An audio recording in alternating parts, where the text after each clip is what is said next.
저희 지지율 대책회의 항상 이제 시그니처의 분석의 툴이 저희가 금요일 날마다 방송을 하는데 금요일 아침에 발표되는 한국갤럽 여론조사를 확인하고 그걸 분석하고 시작을 하거든요. 오늘도 발표가 됐습니다. 화면을 먼저 좀 띄워주시겠어요? 한국갤럽 오늘 나온 여론조사고요.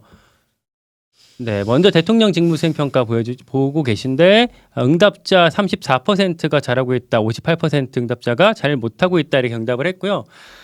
오늘은 사실은 대통령 그쵸, 긍정이 2% 포인트가 떨어졌습니다. 근데 오늘은 대통령 지지율보다도 제가 좀 더 인상이 깊었던 건 대통령 지지율 2% 포인트 하락했고 국민의힘 정당 지지도가 3% 포인트 하락했고 플러스 정부 지원론. 그러니까 이번 총선에 어떤 후보들이 어느 당의 후보들이 많이 당선이 돼야 좋겠습니까라고 물었던 질문에서 그죠? 국회의원 선거 결과에 대한 기대. 여당 다수 당선을 기대하신 분이 36%가 나왔는데 이게 전주보다 4% 포인트가 떨어진 거였고요. 야당 다수 당선이 전주보다 2% 포인트가 올라서 약간 많이 기울었거든요. 어떻게 보면 여권에 되게 부정적인 결과가 나온 건데 먼저 원인이 어디 있다고 아니, 그건 해석의 여지가 없는 것 같은데 다 아는 사실 아니에요? 여지가 없어요. 네. 네. 대통령 지지율 34% 나왔다고요? 많이 나왔네요. 네. 많이 나왔어요? 네. 많이 나왔잖아요. 네. 왜요? 일본의 기시다 수상이 20%대인데 네.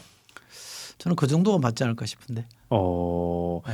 20% 아마 이번 정부 들어서 9% 정도 나왔던 적은 있었는데 그래도 한 제 주변에는 지지한다는 사람을 찾기가 어렵거든요. 아무리 뒤져봐도 제 아주 친한 친구 중에 윤석열 후보를 찍으신 분이 있는데 중학교 2학년 때부터 절친이었으니까 제가 정치에 몸담을 때도 제가 속했던 정당을 안 찍었던 사람인데 그래도 친구죠. 네. 근데 어쨌든 그 친구조차도 지금 굉장히 비판적인 걸 보면 주변에 지지하는 사람이 거의 없어요. 아니 수도권에서 또 그렇지만 이를테면 영남권에는 꽤 그래도 있는 그건 거잖아요. 모르겠습니다만 제가 부산에서 중고등학교를 나왔는데 부산에 가봐도 특별히 속으로는 지지하는지 모르겠지만 편드는 사람은 제가 만나본 적이 거의 없어서 34%나 나왔다고? 제 느낌은 그렇습니다. 오히려 저게 의아하다. 그럼 제 느낌이니까 숫자는 믿어야죠. 전주보다 더 떨어진 이유는 우리가 사실 쉽게 얘기할 수 있는 건 윤한 갈등 2라운드 그리고 이종섭 황상무 이슈 이런 것들이 언론에 계속 조명되니까 반영이 되지 않았을까 싶긴 한데. 그 되게 다 추론이죠. 우리가 여론조사 데이터가 올라가고 내려갈 때 단정적으로 말할 수 없는 게 뭐 때문에 그렇다 이렇게 확실하게 연계시켜서 설명하기는 어려워요. 그냥 추론을 해보건데 그런 게 영향을 주지 않았겠냐라는데 지금 말씀하신 그대로 지금 많은 국민들이 보고 있는 것처럼 이종섭 대사의 문제라든지 그 핵칼 테러 말씀하신 분 그런 문제 그런 거에 대응하는 정부 여당의 태도를 보면서 아마 더 부정적으로 바뀌지 않았나. 그건 다 아는 사실 아닐까요? 윤한 갈등 2라운드보다는 이종섭 황상무 이슈가 더 영향이 컸을까요? 추론을 하자면. 윤한 갈등이 뭐 있었죠? 그거 왜 자꾸 별로 그렇게 보이지도 않던데 키우는지를 모르겠어요. 갈등을 저렇게 합니까? 하려면 차별을 하려면 제대로 해야죠.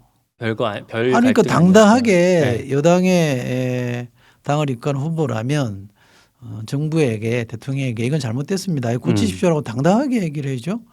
근데 대충 어물쩍 얘기하더니 우리는 민심에 절박하게 반응한다는데 절박하게 반응하는 세력이 해외에 도피를 시킵니까? 그리고 핵칼 테러라는 심각한 발언을 하신 분을 일주일 정도 끕니까? 저는 그렇게 설명하는 굉장히 논리적이신 분이라고 저는 한동훈 위원장을 생각했는데 아닌 것 같아요. 약간 좀 논리가 안 맞아요. 맞나요? 안 맞지 않나요? 최근에 국민의힘에서 보여줬던 모습을 이제 비교해서 보면 어디 감히 대통령한테 그런 말을 전혀 못했던 당에서 그 정도 발언이 나오니 우와 깜짝 놀랐다 이렇게 되는 것 같거든요. 아니 사실은 현장을 뛰는 후보들이 더 반응을 먼저 했잖아요. 그렇죠. 그렇잖아요. 수도권에서. 근데 그 후보들의 반응보다 더 분명하게 언급도 못했잖아요. 그렇잖아요. 그리고 게다가 대통령은 뭐 마지못해서 이상한 이유를 갖다 붙여가지고 무슨 회의하러 온 것처럼 해놓고 네, 방산 뭐 주요국 회의로 심각하죠. 해야겠죠. 사실은 뭐 본인들이 확인해 보니까 뭐 문제가 없다더라. 그런 검사 출신의 대통령이 어떻게 그런 판단을 했는지 는 도저히 납득이 잘 안 되죠. 게다가 비례대표에 떨어지신 분을 보란 듯이 무슨 민생특보 검찰 수사관 하신 분을 특보. 민생특보로 보는 것도 좀 그렇게 염치가 없는지 참 이해를 못 하겠는데 어쨌든 그렇게 하잖아요. 거기에 대해서 아무 말도 못 하잖아요. 아, 그거에 대한 다른 반응이 지금 안 나온 상황이니까. 아니 뭐 사실상 대부분 침묵하고 있는 거 아니에요? 아, 여권에서. 근데 무슨 윤한 갈등입니까? 제가 언론의 용어 중에 잘 설명 이해가 안 되는 그게 무슨 윤한 갈등이에요? 뭘 갈등했습니까? 하소연했지.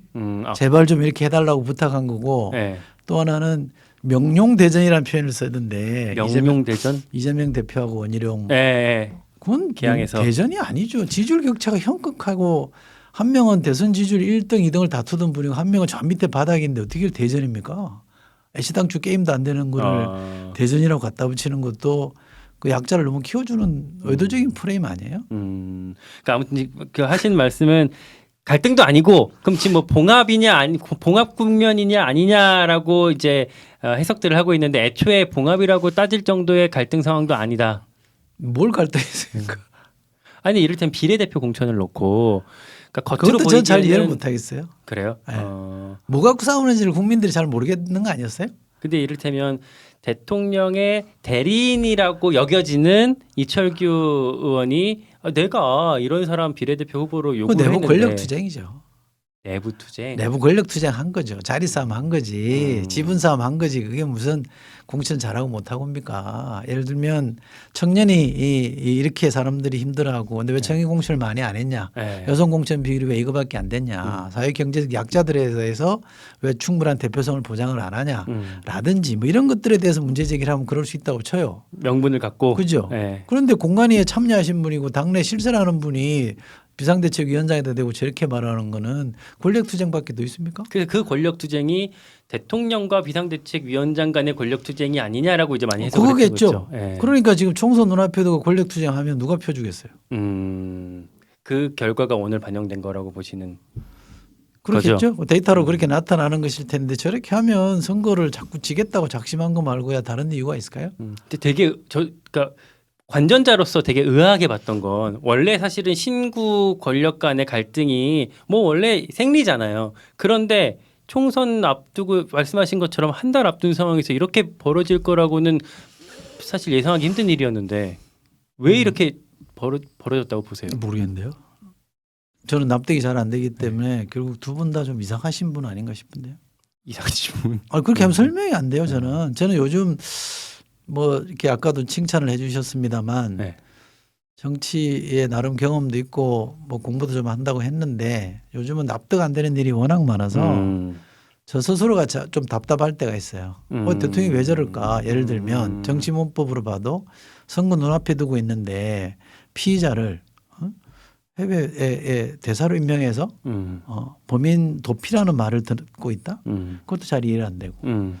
야당 균형을 맞춰야 되니까 야당도 대통령 되기 전에 공천을 왜 저렇게 하지? 때려 죽여도 박용진은 못 주겠다라는 저런 태도. 뭐 박용진이 나라 팔아먹었습니까? 두 번씩이나 엉뚱한 공천을 했으면 반성하고 그래. 결국 이거는 하늘이 박용진 주라는 거랑 보다라고 주는 게 맞지 않나요? 왜 그 사람은 죽어도 안 됩니까? 하위 10% 들었던 사람이어서 그럼 아예 검증 안 돼요. 아예 거기 대상도 안 했던 사람은 줄 수 있는 건가요? 심하게 말하면 이런 얘기까지 하면 또 막 욕먹겠지만 아니 뭐 이재명 대표는 했으면 어디에 들어가 있을까요? 그 평가에 했으면 그럼 어디에 들어가 있을까요? 그렇게 자신 있나요? 뭐 상임위 열심히 들어가고 법안 내고 했나요? 근데 저는 잘 이해를 못해요. 그러니까 당 대표니까 충분히 그럴 수 있죠. 이해를 하는 거 아닙니까? 회의 다 못 들어가고 당을 이끌어가는 거니까. 근데 왜 박용진 의원에게 대해서만 저렇게 가혹한지. 결국 그거는 이재명 대표가 쟤는 죽어도 안 돼. 라는 거 말고는 설명이 안 되잖아요. 근데 왜 저는 그런 게 잘 납득이 안 돼요. 왜냐하면 야당이 대통령에게 야당과 대화하십시오. 야당의 말을 좀 들으십시오. 국회에서 다수결로 법안을 만들어서 보내면 거부권 행사하지 말고 마음에 안 들더라도 수용합시라고 얘기하잖아요. 네. 근데 왜 본인들은 안 합니까? 당 내부에서 본인들은 왜 다른 목소리에 대해서 인정을 안 해요? 다 쫓아내고 몰아내고. 그게 무슨 그러면 말할 자격이 있나요? 그러면 안 되죠. 똑같은 거밖에 안 되잖아요. 그러니까 야당도 무슨 이적 행위하는 사람도 아니면 조금 다른 생각, 다른 목소리 냈던 사람, 특히 전당대회에서 나랑 대표 갖고 싸웠던 사람은 다른 사람 보는 눈을 의식해서라도 포용을 해야죠. 아니 저렇게 배타적이고 저렇게 편협하게 하는 정부를 비난하면서 포용 노선으로 가야지. 예? 어느 정도까지는 저도 인정할 수 있어요. 나름 권력을 당 대표에 따라서 어느 정도는 좀 노선이나 색깔을 맞추는 건 이해를 하겠는데 너무 과도하다는 생각이 들어요. 근데 입장을 바꿔서 이해해 보려고 많이 노력을 한다면 얘기가 딴 얘기로 왔는데 이재명 대표 입장에서는 나 옛날에 친문들이 나한테 했던 거 생각하면 나도 그 정도 해야 되는 거 아니야? 라고 생각할 수도 있을 것도 같거든요. 모르겠습니다. 저는 친문이었던 적이 없기 때문에 뭐 제가 친문을 대변한다고 말할 수는 없습니다만 과거에 이렇게까지 했던 적이 있는가 싶어요. 그리고 또 만약에 많이 양보해서 그렇게 했다고 칩시다. 그럼 왜 비판했어요? 그때도 그럼 용인했어야죠. 그럴 수 있다라고 인정을 했었어야죠. 그때는 비판하고 본인 하는 거는 그때 비춰보면 괜찮다 그러고 뭐 좀 후보 문제 있는 거 아닙니까? 저쪽 당은 더 심하지 않아요? 그렇죠. 양당이 공이 그래요. 그런 해법이 어디 있어요? 그런 설명이 어디 있어요? 그건 그 자체로 설명을 해야죠. 제일 쉬운 이제 어떤 해명인 거잖아요. 그건 할 말 없으니까 왜 나한테만 그래라고 하는 게 제가 더 나쁘다는 거 아니에요. 아니 뭐 그것도 좋은데 많이 양보하면 좋은데 좀 공존합시다. 뭘 그렇게 대단한 거라고 국회의원직이 대단한 거라고 죽어도 안 된다 그럽니까? 뭐 다른 목소리 들으면 본인도 자극도 되고 더 분발하게 되고 결국 우리가 혁신이라는 것도 경쟁을 통해서 얻는다는 거 아니에요. 그럼 왜 그 경쟁을 원천적으로 부정을 합니까? 왜 그랬을까요?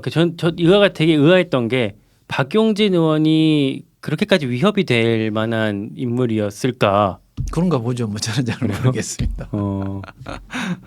그때 큰 차이로 이겼을 텐데. 그렇죠. 경선할 때. 근데 이렇게 거칠게까지 할 만한 이유가 제가 잘 모르겠다는 거예요. 제 경험과 제 네. 식견을 비춰봐서 여야를 막론하고 대통령도 저렇고 그다음에 그 위기에 소방관 구원투수로 등장한 한동훈 위원장도 그렇고 이재명 대표도 그렇고 제가 납득할 수 없는 그런 정치 행위들을 해서 제가 구닥다리 아닌가? 뭔가 지금 감이 떨어져 있거나 아니면 뭐 철이 지난 사람이거나 뭐 그런 것 같아요. 민주당 얘기 이따 다시 하겠지만 지금 얘기하고 있던 국민의힘 뭐 윤한 갈등 혹은 아무튼 윤한 간에 있었던 최근의 일이 민주당 사이드에서 일각에서는 약속 대련 아니냐 둘이 짜고 치는 거 아니냐라고 하시는 분들도 있는데 아니, 저 정도 할 걸 뭘 약속 대련이라고 해요. 대련이 아니다. 약속 대련이라는 거는 보는 사람이 뭔가 시원한 맛이 있어되고 옛날에 프로 레슬링도 진짜처럼 했잖아요. 그렇죠. 약속 대련은 진짜처럼 해야지 약속 대련이지. 세게 때리는 프로 레슬링도 일단 때리긴 때리는 거잖아요. 근데 저거 뭐지? 이러고 있는 걸 약속 대련을 하면 대련도 아니죠. 그럼 그 대련이 이 총선 이후에는 일어날 거라고 보세요? 약속 대련이요? 약속이든 뭐든 어떤 그 실전이 벌어지겠죠. 실전이 총선 전에는 지금도 없을까요? 뭐 약간 그런 게 있긴 있는 것 같아요. 양자간에 그 뭐 권력 투쟁 비슷한 아까 그런 좀 민생이라는 딱지를 붙이기가 좀 곤란한 분을 민생 특보라고 해서 보란 듯이 주기환 후보 임명하는 거 보면 뭔가 하여간 마땅치 않아 하는 것 같고 선거니까 저 정도 한다라고 만약에 짐작한다면 선거 끝나면 어떻게 하겠어요? 살벌하지 않을까요? 선거인데도 이렇게 뒤끝 장렬을 했는데 살벌하겠죠. 그때는 앞끝이겠죠. 뭐 이를테면 비대위도 정치의 아니지만 비극이죠. 네? 정치의 비극이죠. 정치가 이렇게 이루어지면 안 되죠. 그렇잖아요. 어쨌거나 정치라는 게 뭐 동네에 특정 기업을 이끌어가는 사람이 인사권을 행사한다 해서 네. 임원 인사를 자기 마음대로 한다 뭐 그럴 수도 있겠죠. 그럼 자기 거니까. 네. 그러나 그것도 주주가 있는 상장회사라면 그렇게 못 하잖아요. 그렇죠. 주총이라는 걸 네, 거쳐서 네. 하는 거잖아요. 근데 대통령이나 뭔가 나라의 책임을 맡고 있는 그게 정치의 영역이잖아요. 생각이 다른 사람들끼리 서로 의논해서 최선의 대안을 찾아가는 게 정치인 거고 그것이 그러니까 보통 사람의 삶을 규율하는 건데 이렇게 자의적으로 본인 하고 싶다고 해서 성질 부리듯이 하면 그럼 국민들이 뭐가 되겠어요? 국민들을 우습게 보는 것밖에 더 되는 거 아니에요?